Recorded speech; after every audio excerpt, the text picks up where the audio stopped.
Just the other day, we talked about how Logan Gilbert is developing a new splitter, and now former Cy Young Award winner Robbie Ray seems to be developing a secret pitch that he doesn't want to tell anybody about. Robbie, Scott said you're working on a new pitch. He told us to ask you what it is. I'm not going to give too many things away, but I'll say I am working on a new pitch.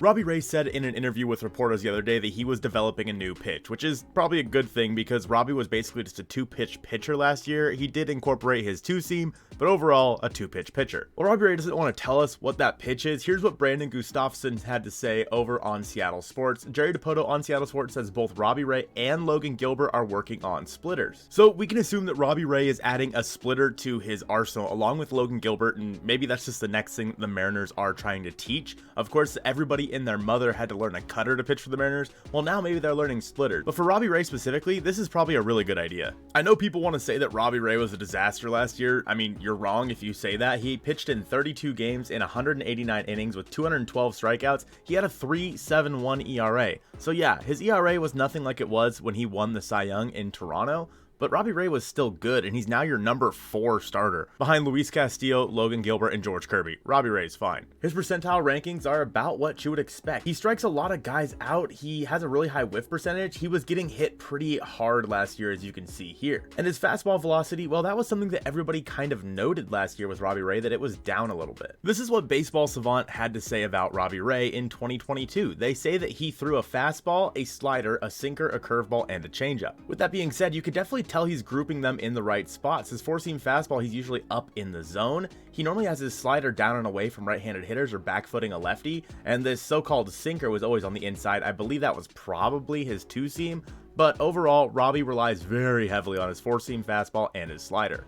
Basically, the two of these account for nearly 80% of Robbie Ray's pitches, so we're just going to say he's a two-pitch pitcher. Unlike Logan Gilbert last year, Robbie Ray basically threw more of his pitches versus righties than lefties. There was nothing that stood out against a lefty compared to a right-handed hitter. For example, Logan Gilbert threw way more changeups versus lefties than he did righties. But for Robbie Ray, there's really nothing here. All of his pitches were thrown more against righties. And you could tell that Robbie Ray had similar numbers between his fastball and his slider in terms of his put-away percentage. He was right around 23% with those two, but he got a lot more swing and misses on his slider. Ray is another one of those guys with rather low spin rate, so adding something like a splitter to that is probably going to work out really well for him. With his slider being his put-away pitch, but with his four-seam fastball also showing out pretty well, I would think adding a splitter to this, something that maybe he can throw to kind of get hitters off balance, might not be a bad idea for Robbie Ray. If you remember last year, Robbie Ray was developing a two-seam fastball, but had a lot of run in 2022, but overall that pitch just never really stuck for him. But now, according to Robbie Ray, since, it's spring training, he has more time to work and perfect a brand new pitch. I guess this is the time of year where you can kind of toy with things like that. Yeah, I mean, if you're not trying to get better, then this game's just going to leave you behind. So I think for me, it's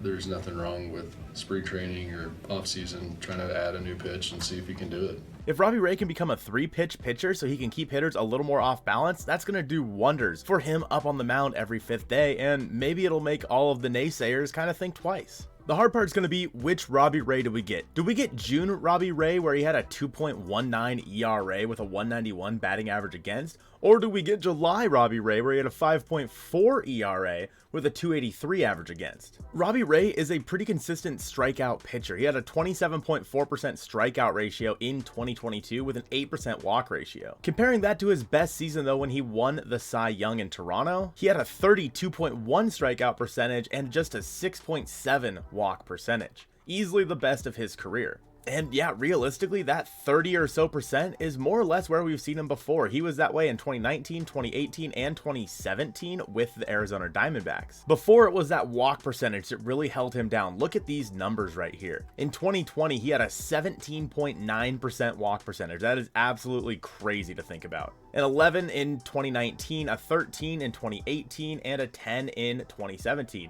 If he can keep that strikeout percentage below 8 or maybe below 9, Robbie Ray is going to be in a really good spot. Overall, it's tough to say what a new pitch is going to do specifically for Robbie Ray, other than just hopefully make him better.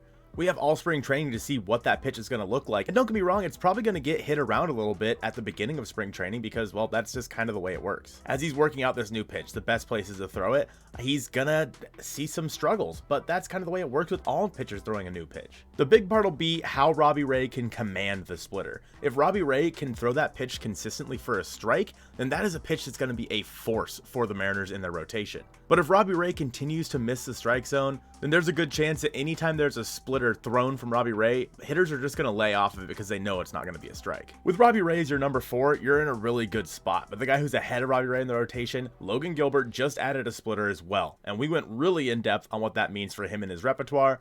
I appreciate you guys watching this one, and go Mariners.